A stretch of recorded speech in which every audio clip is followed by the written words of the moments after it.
In this video, I'm going to show you how to set Bing as a default search engine in Chrome browser. So if you want to set Bing as a default search engine on your Chrome browser, so firstly open Chrome browser, then click on these three dots, then settings. In here, scroll down,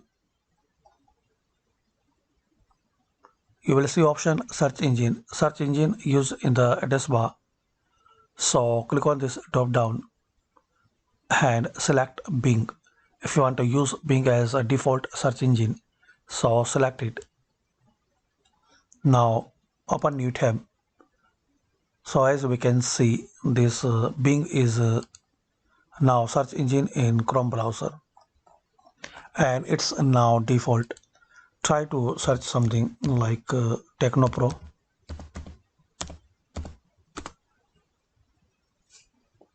And that's it.